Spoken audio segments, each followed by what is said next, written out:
Hola chicos, ¿qué tal? Muy buenas tardes. ¿Cómo están todos? A ver, muy buenas tardes. ¿Me confirman por favor si me escuchan bien?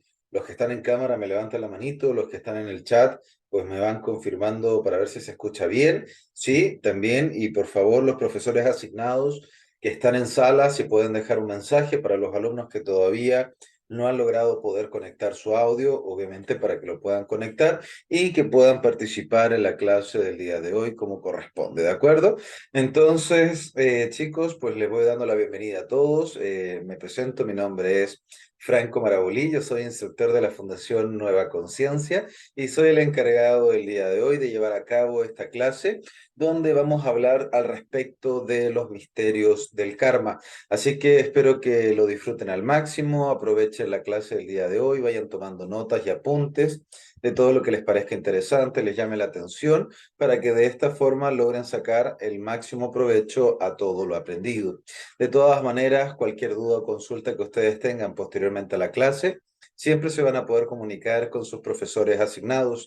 Siempre va a haber una persona de mi equipo que esté dispuesta a guiarte, orientarte y ayudarte en todo lo necesario. Así que si no sabes quién es tu profesor o tu profesora, es muy fácil, muy sencillo identificarlos, ya que son las personas que te mandaron los datos de acceso para que tú pudieras participar en la clase del día de hoy. ¿De acuerdo, chicos?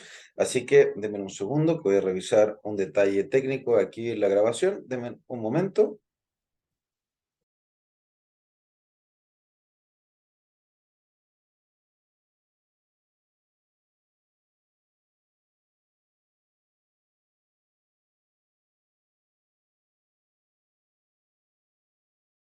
A ver, ahora sí, chicos, ¿me escuchan bien? ¿Me confirman, por favor, si todos me escuchan bien? A ver, ahora sí, todos me confirman, por favor, si me escuchan. Ahora sí, muy bien, ya. Perfecto, chicos. Entonces, le voy dando la bienvenida a los que vienen llegando atrasaditos, pero vamos a tener que entrar de lleno a lo que nos convoca el día de hoy, ya que vamos a hablar de un tema interesante que es los misterios del karma.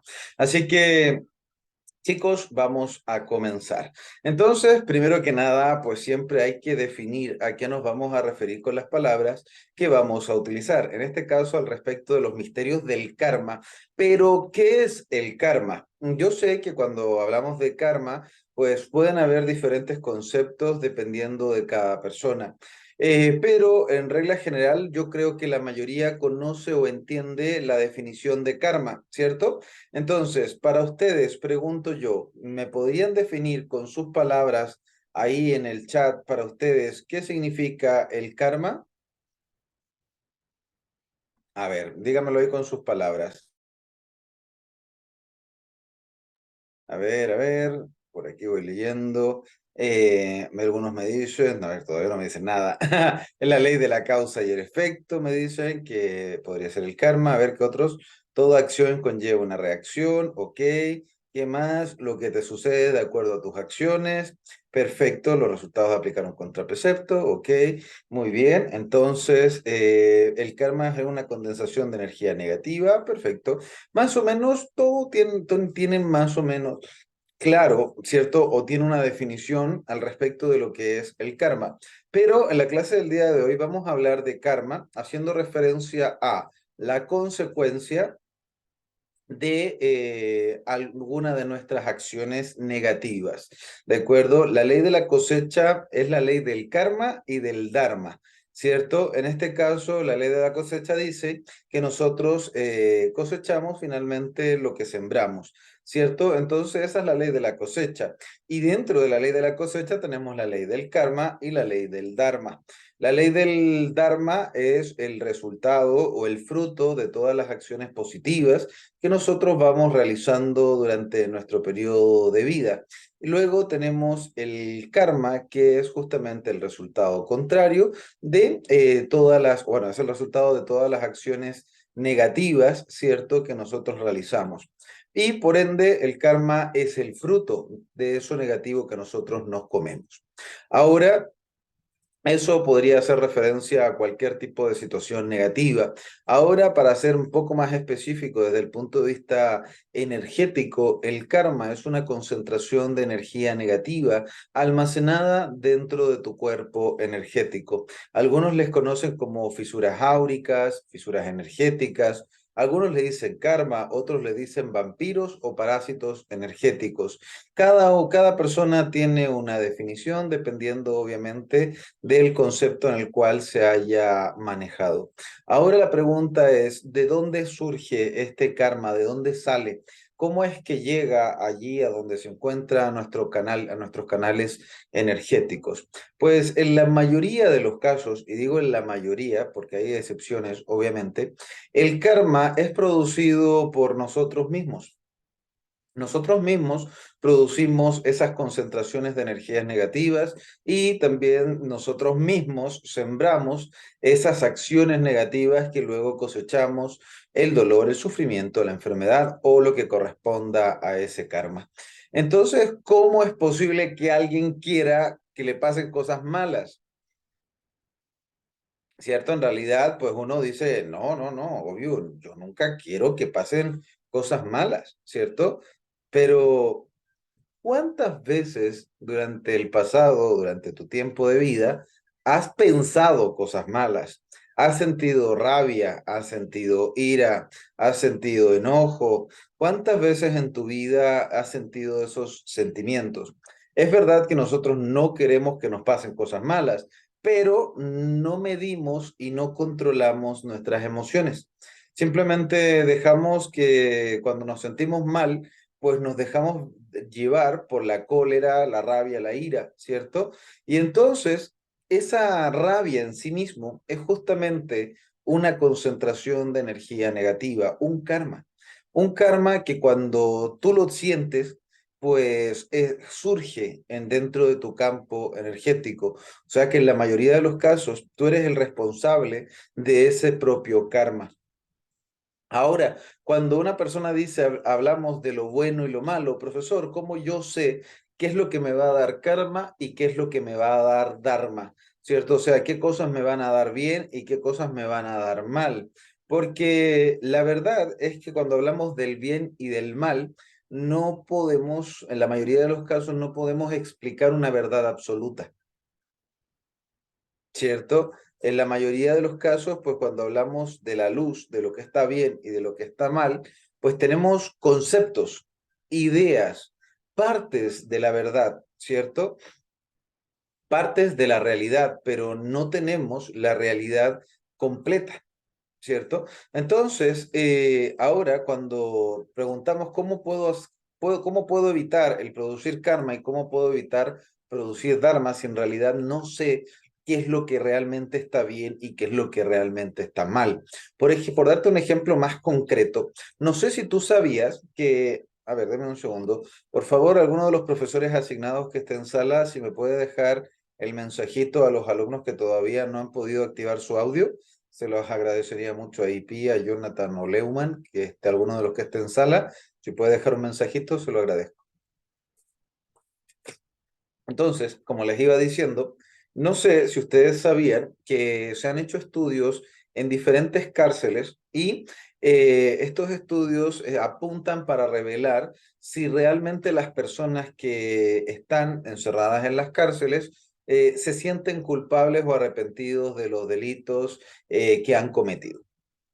¿De acuerdo? En el 90-95% de los casos se autoconsideran, ¿cierto?, inocentes. O sea, en la mayoría de los casos, estas personas que están dentro de la cárcel por algún tipo de delito, delitos desde robos hasta violaciones, asesinatos y pasando por todo tipo de atrocidades que tú te puedas imaginar. Es verdad que quizás habrá alguno que habrá caído de mal pedo, ¿cierto? O sea, que le fue mal, tuvo mala suerte, estuvo en donde no tenía que estar, en el momento que no tenía que estar, y llegó finalmente al lugar que no tenía que llegar. ¿De acuerdo? Pero pues la realidad es que la mayoría sí son culpables. Pero la verdad es que ellos no se perciben culpables. De hecho, yo siempre lo he hablado, bueno, los ejemplos después de haber conocido esta anécdota, siempre lo hablo.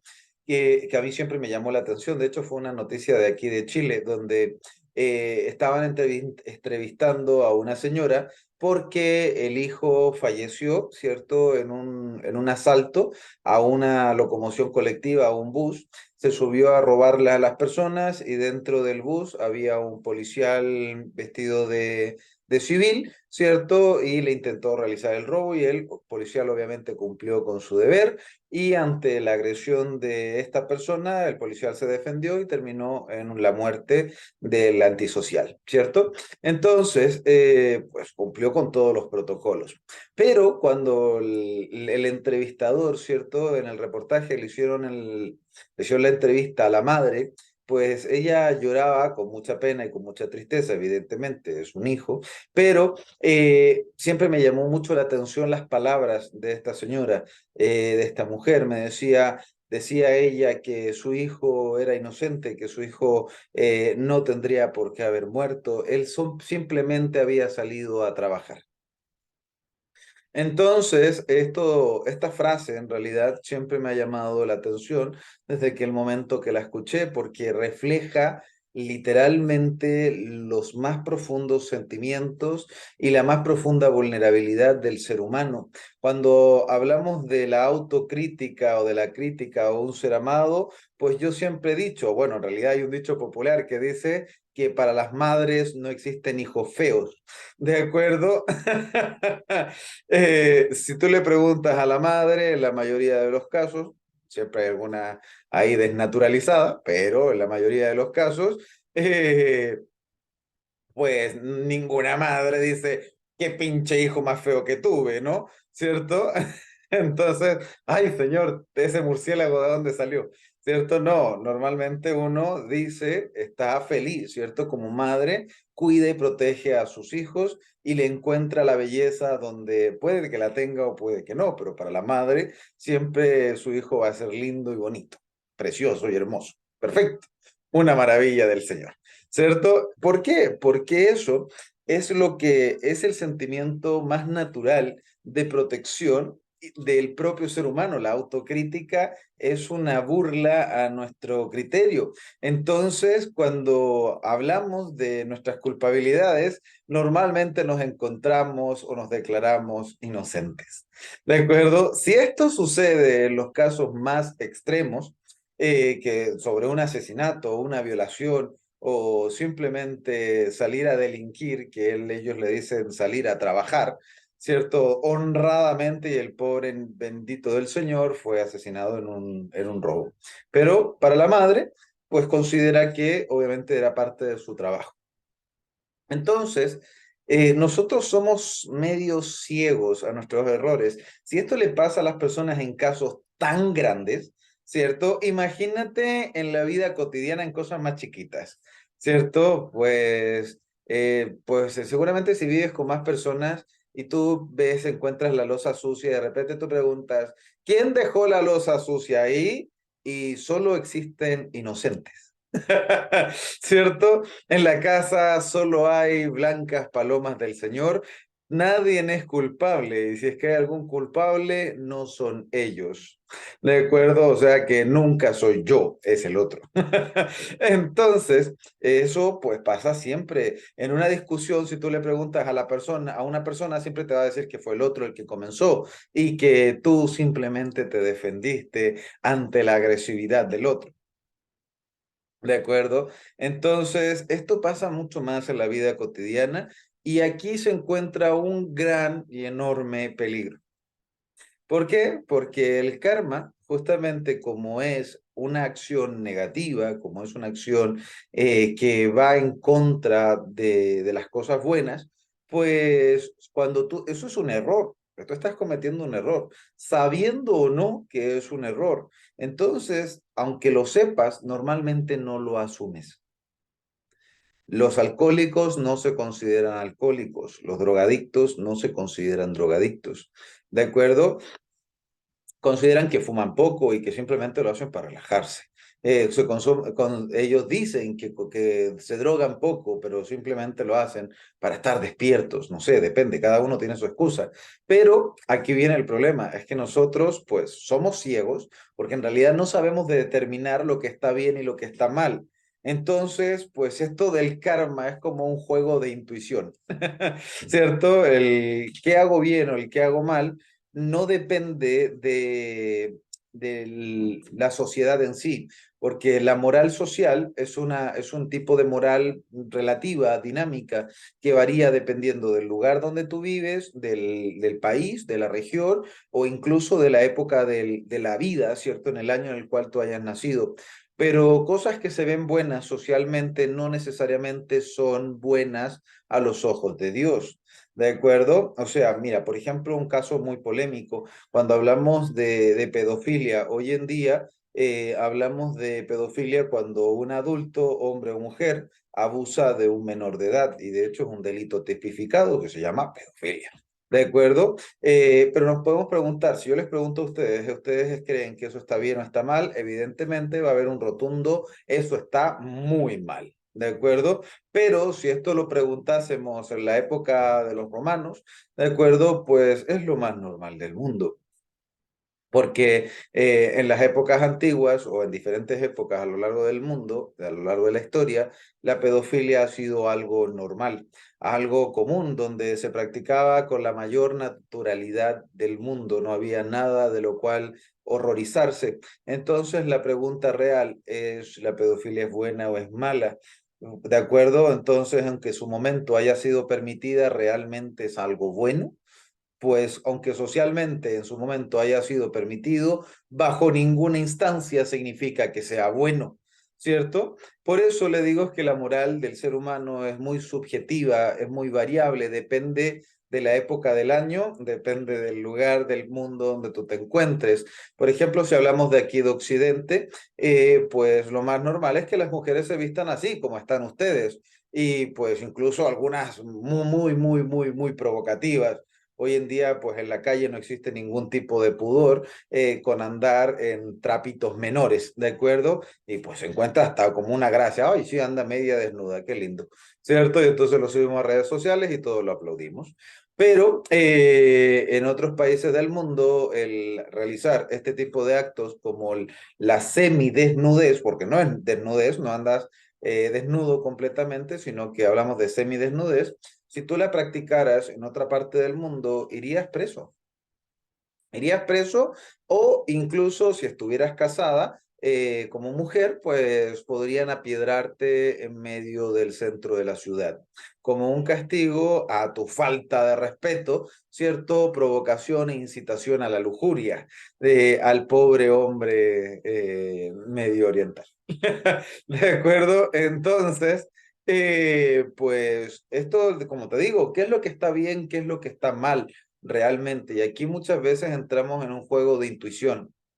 A ver, ¿qué es lo que está bien? ¿Lo que practican allá en Medio Oriente o lo que practicamos aquí en Brasil o en Chile o en México? Bueno, los países de Latinoamérica son todos medios candentes. Entonces, realmente...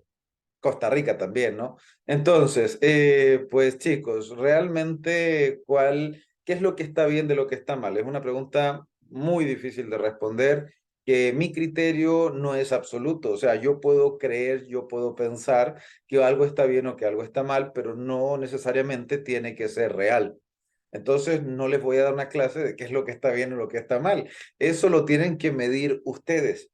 Eso lo tienen que medir ustedes con su madurez emocional, con sus pensamientos y sus capacidades, pero tú debes tener una capacidad de determinación o discernimiento de la bondad y la maldad en base a tu estructura social.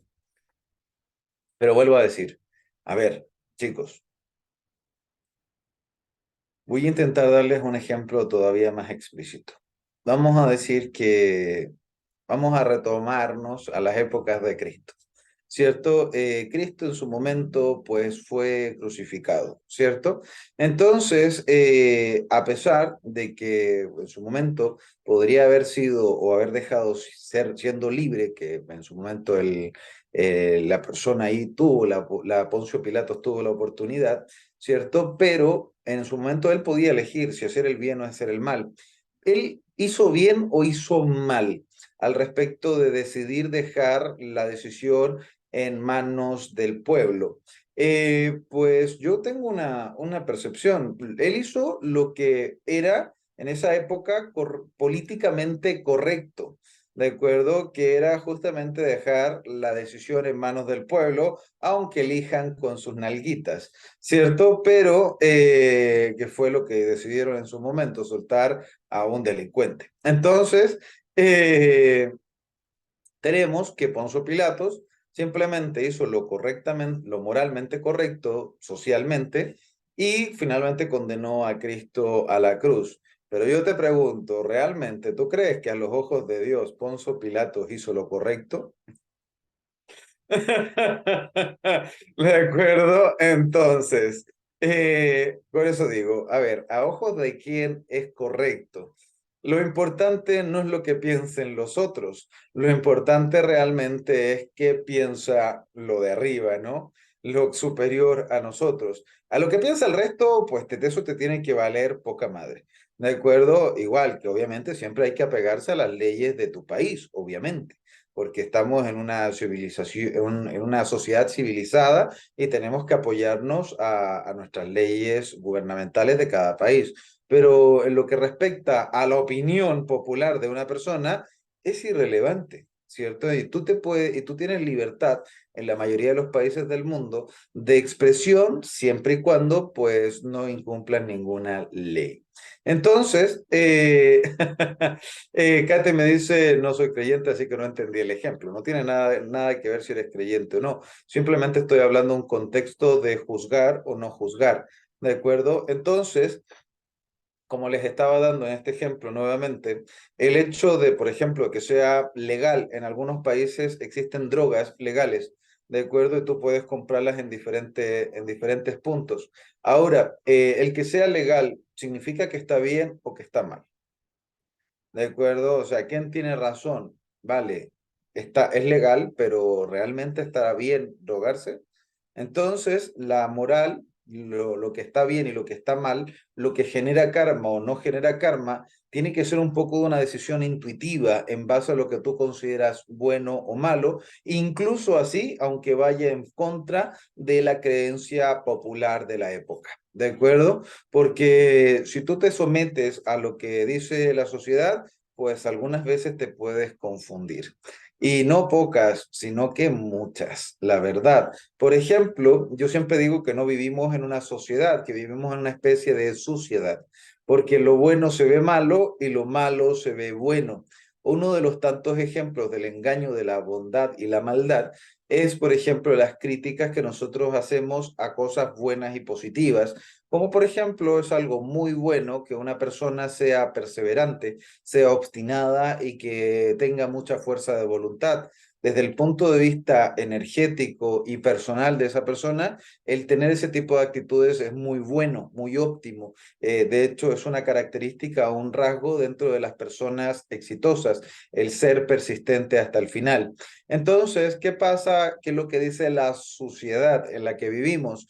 Pues a este tipo de personas se le dan adjetivos calificativos despectivos, como por ejemplo burros, obstinados, tercos, son una mula, ¿cierto? Que eres cerrado de mente, cerrado de pensamiento porque no escuchas la opinión de los otros, que eres una persona que nunca va a llegar a ningún lado y que nadie la va a querer porque eres muy llevado a tu idea y cosas que realmente son muy despectivas, como llamarlo con sobrenombres como, oye, eres un burro porque nunca escuchas a nadie, o eres una mula porque eres súper terco. Entonces, pues, a ver, ¿qué es lo que está bien y qué es lo que está mal? ¿Qué es lo que generará realmente un karma? ¿Qué es lo que generará realmente un dharma? Entonces, por ejemplo, ese tipo de actitudes, pues aunque son buenas, son mal vistas dependiendo de la sociedad. Entonces, El karma finalmente se genera al hacer cosas malas, pero como no tenemos una lista, donde Dios no nos mandó una lista por escrito de qué es lo que estaba bien y de lo que estaba mal, pues lo más cercano a esto es básicamente la frase cliché: no le hagas a los demás lo que no te gustaría que te hicieran a ti mismo. Esta es una frase cliché, es una frase de oro, en el cual pues habla de la reciprocidad. No le hagas al otro lo que no te gustaría que te hicieran a ti. Es una ley que, a pesar de que no fue dictada por Dios oficialmente, considero que es una ley de amor. Es una ley que trabaja fundamentalmente en el amor, ¿cierto? De no hacer el mal a otras personas que no te gustaría que te hicieran. Y es una advertencia por lo demás, ¿no? Aparte de ser una frase que tiene mucha verdad atrás, oculta justamente una realidad, porque si tú haces el mal, al finalmente te lo vas a comer igual de vuelta. ¿Cierto? O sea, no le hagas a los demás lo que no quieres que te hagan. Es una advertencia porque te está avisando de que todo lo que tú le hagas a los otros se te va a devolver multiplicado, ¿cierto? O sea, es una frase que guarda verdad y también es una advertencia de la consecuencia de no escuchar esta frase. Entonces, eso yo creo que es un punto de partida muy óptimo, muy positivo para comenzar a juzgar qué es lo que está bien de lo que está mal, ¿de acuerdo? Ahora, no doy referencias a la Biblia porque veo que algunos andan medio sensibles. No, tampoco los induzco a ningún tipo de religión ni de dogma, todo por el contrario. Ustedes saben que siempre los llamo al pensar, ¿cierto? Pero como siempre, los ejemplos bíblicos vienen muy bien porque son muy conocidos, de acuerdo, son muy populares, todo el mundo los ha escuchado independientemente si son una religión o no, y reflejan ciertas anécdotas de la vida real. ¿De acuerdo? Entonces, a veces sale más fácil recurrir a un ejemplo de la Biblia que recurrir a un ejemplo de nombres rebuscados, de científicos importantes que quizás nadie conoce. ¿De acuerdo? Entonces, como les estaba contando, considero yo que cuando hablamos del karma, si sabemos que vamos a recibir lo que nosotros estamos sembrando, tenemos que preocuparnos de qué es lo que sembramos. Y tenemos que saber que a veces somos medios ciegos. Podemos pensar que estamos sembrando cosas buenas y podemos estar pensando, y realmente podemos estar sembrando cosas malas con una sonrisa en el rostro. ¿De acuerdo? Entonces, considero que cada persona que entiende y comprende lo que les acabo de decir, tiene la responsabilidad de siempre estarse preguntando si las acciones que toma y las decisiones que va tomando en el día a día tienen una repercusión positiva o negativa para los otros. Esto es algo que representa, yo considero que es parte del proceso de madurez. Considero que cuando eres una persona más madura, tienes el deber de preguntarte, a ver, esto que estoy decidiendo, ¿qué repercusiones va a tener a los otros? Porque el hecho de ser egoísta y no preguntarte este tipo de cuestionamientos, pues va a decidir que tomes una decisión a ciegas, arriesgándote a perjudicar a otros. ¿Cuántas veces has tomado una decisión que has dicho, lo tomé para mejor, hice esto para mejor, pero pues resultó en algo horrible? ¿Cierto? Pues yo he visto accidentes que, por ejemplo, dices, tú tomas, no sé, tomas la tetera o tomas el agua caliente y la alejas, ¿cierto? Para que justamente el niño no se vaya a quemar y pues el niño justamente va al lugar donde la tenías y ¡plaf! Se quema, ¿cierto? Entonces tú dices, uy, pero si esto lo hice para mejor, entonces realmente lo hice bien o lo hice mal, tomé una buena o una mala decisión. Esto es un ejemplo burdo al respecto de decisiones mucho más complejas, como por ejemplo en qué te gastas tu dinero, cómo decides tratar al resto, tomas la decisión de simplemente escucharte a ti o darle espacio y cabida, oídos a tus seres queridos, te estás tomando el espacio o estás tomando la decisión de dejar de lado a tus familia o a las personas que te quieren, o estás decidiendo estar presente. ¿Qué es lo que estás haciendo? en tu vida cotidiana, pues en tu familia.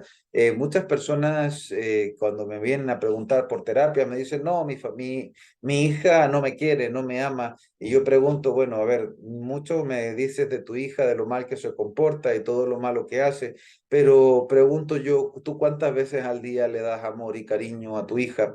Pues la verdad es que no mucho. ¿De acuerdo? Hay personas que esperan recibir cariños cuando dan golpes, ¿de acuerdo? Y que piensan que con gritos y con escándalos, con golpes, con maltratos o con violencia, van a recibir cariños, adulaciones y amor de por medio. Y eso es la peor química porque en vez de estar haciendo amigos, lo que vas a estar generando son enemigos. Por eso cuando nosotros tomamos una decisión, debemos, considero yo, que tenemos el deber de respondernos o preguntarnos qué repercusiones podría tener esta decisión en las personas que están involucradas y tomar conciencia de una filosofía ganar-ganar.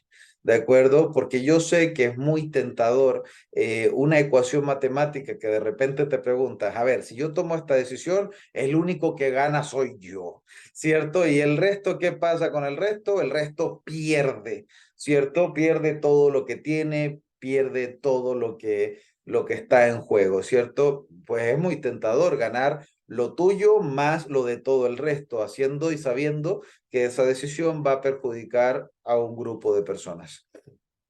Entonces, sí, claro, por supuesto, el que lo esté diciendo no significa que sea fácil. De acuerdo, todo por el contrario, es algo difícil que requiere madurez y comprensión. Y por supuesto, también ser un caballero incorruptible y no lavarse las manos como Poncio Pilatos. De acuerdo, porque mira, yo sé que, por ejemplo, en el juego de la legalidad, en el tema de los negocios, por así decirlo, por ejemplo, si llega un momento en que tú tienes un socio y el socio pues pasa por un problema y tiene alguna dificultad, por ejemplo, se da algún marco legal donde tú podrías absorber completamente la parte del socio, quedarte con todo lo tuyo más lo todo de él a un precio ridículo, ¿cierto? O incluso gratis, dependiendo del marco, de las condiciones legales.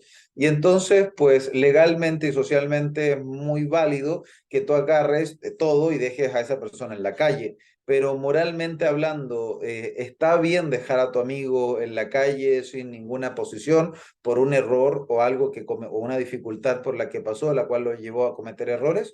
Es correcto aprovecharte de esa oportunidad, aunque sea legal hacerlo, ¿de acuerdo? O sea, esto es temas de código moral. No se trata de legalidad. La ley puede favorecer incluso irregularidades o puede favorecer incluso temas inmorales, pero el que la ley lo favorezca o lo permita, ¿eso realmente tendrá algún valor a nivel espiritual, a nivel de alma, ¿cierto? A nivel de evolución. Realmente la ley le podríamos decir, no, es que llegar arriba y quizás en un juicio final, como todos se lo imaginan, que no es así, pero digamos, en ese juicio final ante Dios, ante la energía universal, y Dios te dice, no, ¿por qué tú golpeaste a tu mujer? Y tú no le vas a decir a Dios, no, es que la ley de mi país en ese momento me lo permitía porque mostró más de lo debido. Entonces la ley me permitía apiedrar a mi esposa y matar a mis hijos porque era mi derecho como hombre. Pues no, no le vas a decir eso a Dios, ¿no? No vas a pensar que eso lo va a justificar. Por eso, cuando hablamos del karma y el dharma, tenemos que hablar de códigos morales, tenemos que hablar de lo que nosotros pensamos que está bien y que está mal. Aunque, por ejemplo, en este caso del ejemplo legal, tendrías la posibilidad y la viabilidad legal de poder absorber y dejar en la calle a tu amigo antes de haber sido socios, fueron amigos, ¿cierto? Fueron amigos que llegaron a un acuerdo, llegaron a unos planos, pusieron ciertos objetivos, están trabajando en conjunto, pero en el momento de dificultad del otro, por algún error o por algo que le sucedió, pues tienes la oportunidad de aprovecharte legalmente, ¿lo vas a hacer o no lo vas a hacer? Y pues yo no te voy a condenar y te voy a decir, bueno, si es que alguno de ustedes sí lo haría, pues está bien, seguramente no te voy a culpar, porque si lo vemos desde un punto de vista netamente de capital, de dinero, pues la jugada más correcta sería agarrar y decir, pues te mueres jugador, ¡plaf! Y le sacas del juego. Pero esto no es un juego de videojuegos, no es metaverso, no es un juego de realidad virtual. Estamos hablando de la vida real. A diferencia de un juego de realidad virtual, que si tú le quitas en las armas, por ejemplo, a un jugador y le dices game over, plaf, y lo sacas del juego por perdedor. No pasa nada, ¿cierto? No va a tener una consecuencia, más allá que si es medio de cristal le vaya a doler porque le ganaron, pero finalmente no va a tener una consecuencia real porque le estés quitando sus objetos. Es un juego donde tenemos reglas,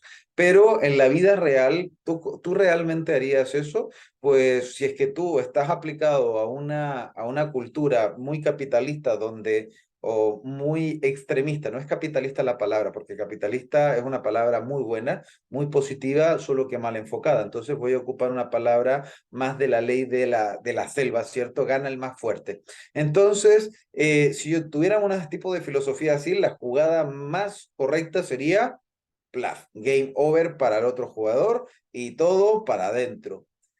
Eso sería desde el punto de vista económico, sería una de las mejores jugadas que tú podrías hacer. Pero desde el punto de vista moral, ¿qué repercusión tiene eso? Es tu amigo, es un ser querido, no te ha hecho nada de malo, ha cometido simplemente errores y pues tú te aprovechaste de ese error para finalmente quitarle todo. Pero quitarle todo significa que esa persona al día siguiente no va a tener para comer, no va a tener para darle de comer a sus hijos, no va a tener para no sé, comprarse algo para ir al trabajar, buscar un nuevo trabajo, no le va a dar la oportunidad y la chance si le estás quitando todo. Entonces, realmente está bien, aunque desde el punto de vista legal sea una jugada permitida. ¿Y qué te importa? Es tu problema, son malas decisiones, pero en el fondo de tu corazón, cuando la bondad o la maldad de tu corazón se pese, ¿realmente sumará o restará? ¿De acuerdo? Entonces, vuelvo a decir, aquí la regla de oro para identificar el karma es no hacerle a otros lo que no te gustaría que te hicieran. ¿De acuerdo? Porque si aplicases esta ley en este ejemplo, pues sabrías y tendrías y dirías, bueno, si yo fuera el que hubiese cometido el error, no me gustaría, la verdad, que mi compañero me dejara en la calle sin posibilidades de nada. Lo que me gustaría es que pues me diera una opción, ¿no? O sea, si digamos que en este caso tú fueras el que está ahí en pérdida de todo, ¿realmente qué te gustaría? Pues seguramente te gustaría recibir el apoyo de alguien, ¿no? Te gustaría recibir el apoyo y la mano amiga que te extienda la posibilidad de darte otra oportunidad. Entonces, si tú aplicas esta frase de no hacerle a los otros lo que no te gustaría que te hicieran, pues finalmente vas a decir, realmente si yo fuera él, me gustaría un consejo o una ayuda. Y entonces, pues aplicas lo correcto, aunque tengas la posibilidad de matar a alguien y degollarlo y robarle todo, quizás sería más amable de tu parte, más espiritualmente hablando bueno y positivo, darle la mano a que se extienda. Pero también aquí entra otro marco, otra esquina, otra arista de la moralidad, porque por ejemplo, es verdad que yo no le haría nada a otra persona que no me gustaría que me hicieran, pero si yo los pongo en un ejemplo extremo, a ver, el matar a alguien, pues por matarlo simplemente no considero que sea algo correcto, simplemente por el mero hecho de divertirte y quitarle la vida a otra persona. No lo considero correcto, pero creo que todos llegamos a la misma conclusión, ¿no? No veo correcto que sea bueno andar matando gente a diestra y siniestra. ¿De acuerdo? Yo creo que todos, obviamente, vamos a llegar a esa misma respuesta. Pero esto no quiero que me lo respondan porque yo sé que es un ejemplo fuerte, que sé la respuesta evidentemente, por eso se los estoy diciendo. Realmente, ¿qué pasaría? Ejemplo, si tú llegas a tu casa y te encuentras a una persona intentando abusar de uno de tus hijos, de tus hijas o a tu esposa. ¿Qué harías tú? O sea, ¿qué piensas? Piensas un momento y tienes la posibilidad de arrojarte encima y acabar con la vida de esa persona para salvar a tu hijo, o simplemente quedarte quieto o quieta y esperar que el delincuente consuma el acto. A ver, esta pregunta es una pregunta muy fuerte porque te lleva a decidir, a ver, entonces en este caso le quitas la vida a la persona, y yo la sé que la mayoría de las personas va a decir, pues sí, lo mato, sin pensar en nada, pues ¿cierto? Entonces, y no lo culpo porque seguramente yo haría lo mismo. Entonces, no culpo ese tipo de respuestas. Lo defenderías como una madre osa, con uñas y garras, incluso a costa de tu vida o la muerte de la otra persona. Entonces, ahora la pregunta es, ¿qué es lo que está bien y qué es lo que está mal?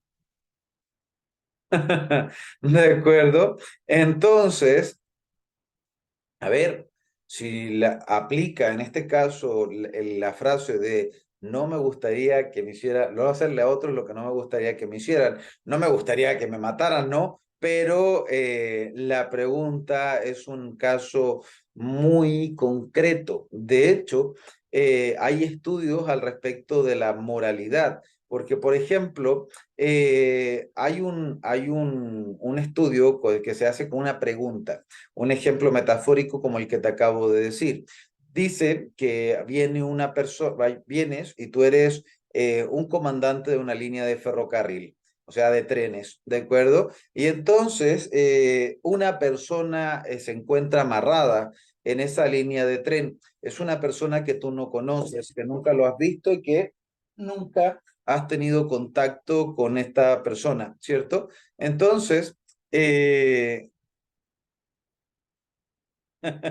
entonces, ¿qué es lo que sucede?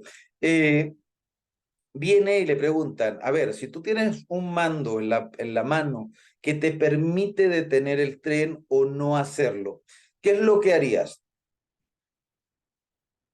¿Detenerlo o no? Pues si tú tienes el mando en la mano, lo más normal, que es lo que responde la mayoría de las personas, que no tiene comportamientos ni pensamientos psicópatas, pues lo detendría, ¿no?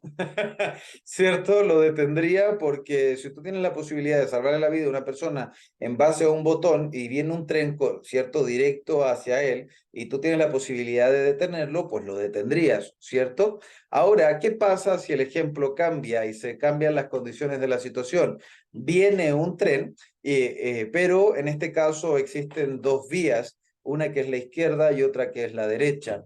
En la vía izquierda se encuentra amarrada una persona que tú no conoces, que nunca has visto y que está amarrada en la vía izquierda, pero en la vía derecha se encuentra tu ser más amado. Y en esta oportunidad la palanca no permite detener el tren, sino que lo que permite es que el tren tome la izquierda o tome la derecha.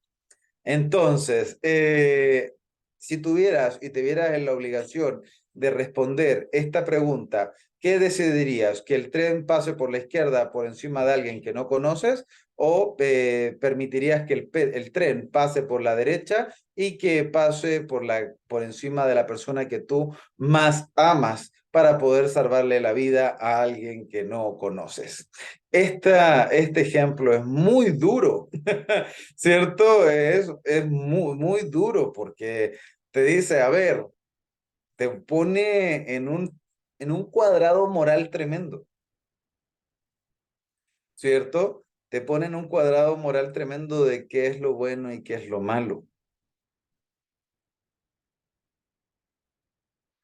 ¿de acuerdo? O sea, ¿serías bueno salvando a otra persona y matando a tu ser amado? ¿O serías bueno salvando a tu ser amado y matando a otra persona inocente? Entonces, entonces, pues obviamente eso es un tema de códigos morales. Pero, pues mira, voy a hacer una referencia. Al respecto de esto, voy a hacer una referencia bíblica, ¿de acuerdo? Así que nadie se ofenda, ¿de acuerdo? Si hay alguien que no tiene ninguna religión, no pasa nada, pero no quiero que se ofendan, es una referencia bíblica para que lo entiendan. Pero, por ejemplo, en su momento, cuando Cristo fue crucificado, ¿cierto? Pues el pueblo tendría la opción, tuvo la opción de salvarlo en el momento donde se dio la votación y también tuvo la oportunidad de salvarlo cuando se hubiese estado subiendo a la cruz. Porque si el pueblo entero se hubiera juntado como si fueran marabuntas y se hubieran ido en contra de los guardias de seguridad, pues se los hubieran cargado a todos. ¿De acuerdo? Entonces, el pueblo tuvo la decisión de poder salvar o no a Cristo en su momento. Entonces, aquí también hablamos de un código moral. A ver, políticamente era correcto que él se fuera a la cruz, era el castigo que representaba como correcto dentro de la época. Entonces, Cristo en ese momento estaba recibiendo un juicio justo, de acuerdo según lo que la época diríamos un juicio justo. Había sido juzgado por el emperador, había sido juzgado por el pueblo y había sido culpable. Entonces, legalmente fue culpable, pero pues a Dios no le gustan estas cosas, ¿no? A Dios no le importan las leyes humanas, le valen, ¿cierto? Entonces, ¿qué es lo que pasó? Pues obviamente la ley del karma no fue impune a este hecho, ¿cierto? Porque sí, es verdad que crucificaron a Cristo y que lo hicieron, lo dejaron ahí muerto y que bueno, pasó lo que se supone que pasó. Pero no quiero que creas si es verdad o no esta historia, sino que simplemente lo digo como metáfora, porque en la Biblia también se habla de que luego, después de unos años, ocurrió una invasión dentro del pueblo, ¿cierto? La revolución, la guerra que sucedió allí, y del pueblo judío, lo único que quedó en pie fue lo que se conoce como el Muro de las Lamentaciones. ¿Han escuchado hablar del Muro de las Lamentaciones? Pues el muro, que es un pedacito de muralla que quedó, que fue lo único que quedó en pie de toda una ciudad, que fue justamente donde crucificaron a Cristo. La gente de allí, del pueblo, murió de maneras horripilantes, de maneras tan horribles que tú ni te imaginas. O sea, ya hubieran querido ellos ser crucificados en comparación a lo que les pasó. Entonces, aquí entra un poco de la explicación moral que hablan de Dios dentro de la Biblia, ¿cierto? O sea, Dios vio ese hecho, pero incluso, aunque haya sido legalmente correcto, no lo dejó impune. Entonces, no lo dejó impune porque eso fue el resultado que se terminaron comiendo. El karma que se comieron fue lo mismo y multiplicado. Entonces, en este punto hay un precepto que dice que si ves a un demonio, mátalo. ¿De acuerdo? O sea, ¿a qué me refiero con esto? Esto se dice así literalmente, pero hace referencia a que cuando veas una injusticia, repárala. Cuando veas algo malo, deténlo. Cuando, cuando tú ves y eres espectador de un acto delictivo o un acto de maldad, pues si tú decides ignorar, pues estás haciendo lo que hizo Poncio Pilatos en su momento de lavarte las manos y eso no te hace menos culpable, ¿de acuerdo? Muy por el contrario, te transforma en una persona responsable, porque ya decía en su momento un gran sabio, decía que el que no está trabajando para la paz, lamentablemente está trabajando para la guerra. ¿De acuerdo? Entonces también aquí surge lo que no suma, pues resta. Entonces, que no está haciendo cosas buenas, pues, y tú permites que cosas malas sucedan teniendo la posibilidad de hacer algo, pues realmente eres coautor del hecho. Eres coautor de lo que está sucediendo y tú estás permitiéndolo. Entonces, el código moral es algo que tenemos que trabajar, que tenemos que identificar, que existen muchos engaños, pero que finalmente nosotros tenemos que procesar la información de la mejor manera posible dentro de nuestras herramientas.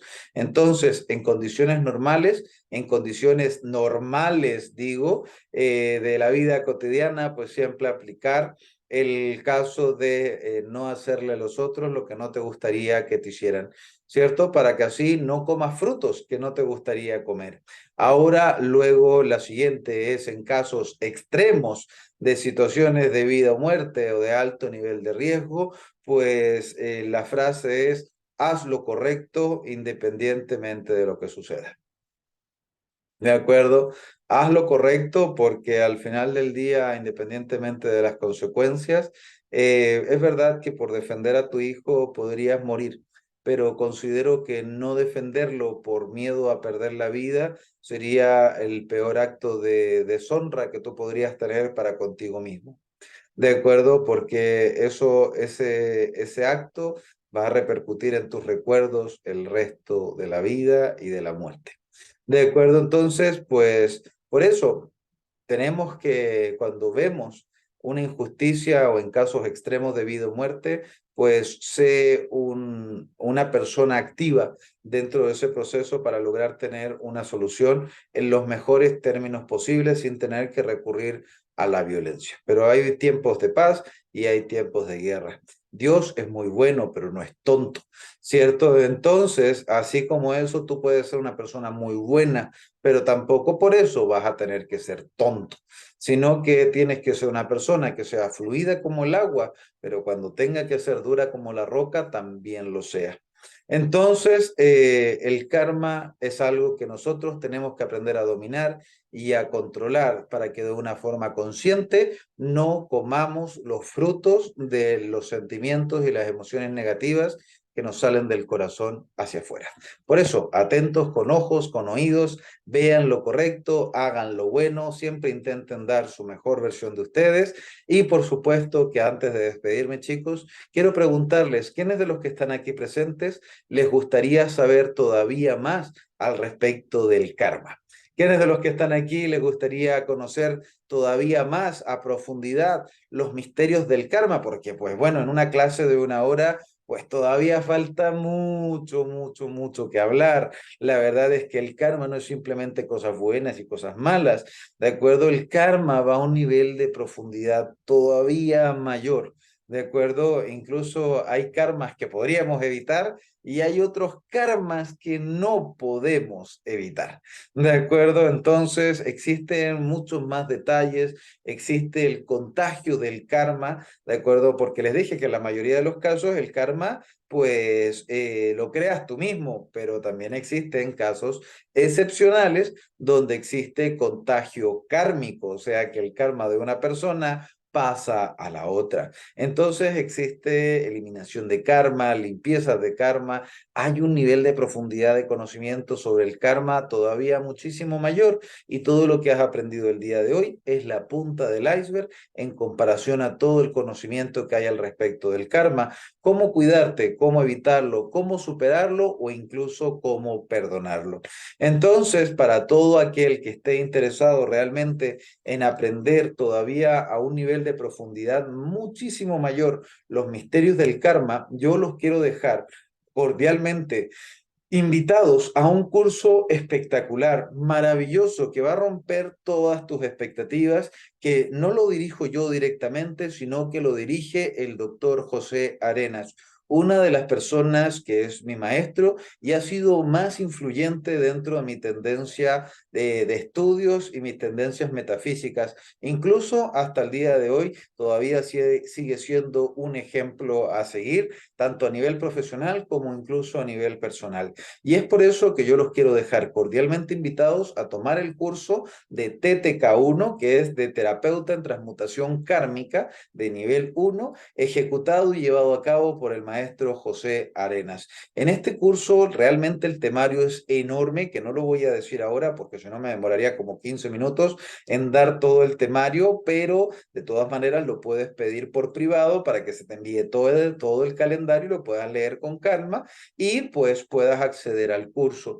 Entonces, pero en este curso te aseguro que tú vas a aprender todo lo necesario al respecto del karma de una manera básica, fácil de entender y que vas a poder comenzar a aplicar desde el mismo momento en el cual lo estudias. Ahora, ¿cuánto es el valor del curso? El día de hoy se han liberado 10 becas, bueno, disculpen, 15 becas, se han liberado 15 becas para el curso de TTK1, Terapeuta en Transmutación Kármica, donde vas a aprender todo al respecto del karma. ¿Y cuánto es el valor? Pues ya ahí está, algunos lo están dando las recomendaciones, que ya lo hicieron, que está muy bueno, que está genial, que se los recomiendan. Pues bueno, que lo haya hecho por ahí también ya puede poner sus recomendaciones en el chat para que los otros alumnos que todavía no lo han tomado vean lo muy lindo que van a aprender y lo mucho que les va a ayudar. ¿Cuánto es el valor del curso de TTK1? Pues para los Estados Unidos el valor es de $120. Para México el valor es de solo 2.100 pesos mexicanos.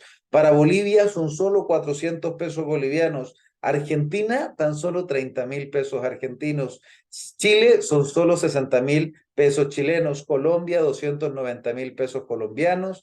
Perú 230 soles y Ecuador son solo $60. Ahí les agradezco a todos los que están poniendo su humilde aporte, ¿cierto? Sus palabras al respecto de la apreciación del curso. Me alegra mucho que las compartan para así motivar también a los alumnos que no han tomado los cursos, pues que se motiven y que pasen a uno de los cursos avanzados con un tema tan interesante como es la transmutación kármica, para alejarte de lo malo y acercarte a lo bueno.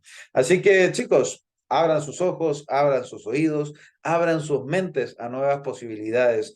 Aprendan a discernir, a comprender, meditar y razonar. Tomen decisiones coherentes al respecto de su vida. Intenten hacer lo mejor que puedan. Nadie es perfecto en este mundo. Ya quisiéramos ser seres perfectos para no cometer errores tan grandes, pero finalmente, chicos, la magia está en el camino. No, no se martiricen por los errores. Sigan hacia adelante, los quiero mucho, les mando a todos un fuerte abrazo, un cariño, les deseo una feliz noche, un feliz inicio de semana, una semana maravillosa, los veo en el curso de TTK1 con el doctor José Arenas y los dejo cordialmente invitados a aprovechar todo el material que la Fundación tiene para ustedes de forma gratuita y si estás interesado en los cursos avanzados, pues eres muy bienvenido. Así que me despido de los que veo en cámara, aquí Linet, Mariluz, Patricia, Efren, ¿cierto? Lili, Idalia, Jorge, Yomara, Reina, Lucía y todos los que están ahí en sala también, la licenciada Nora, Dalila y todos, les mando a todos un fuerte abrazo y les hablo el audio para despedirnos como corresponde. Se despide su instructor, Franco Marabolí, de la Fundación Nueva Conciencia. Que esté muy bien. Chao, chao. Bye. Gracias, mi querido Gracias, Frank. gracias, muchas Bendiciones, lindo gracias. domingo, bonito inicio de semana. Bien. Chao, Bye chao. Bye. bye. Gracias, buen Gracias. inicio de semana. Bye. Que estén bien. Chao, chao.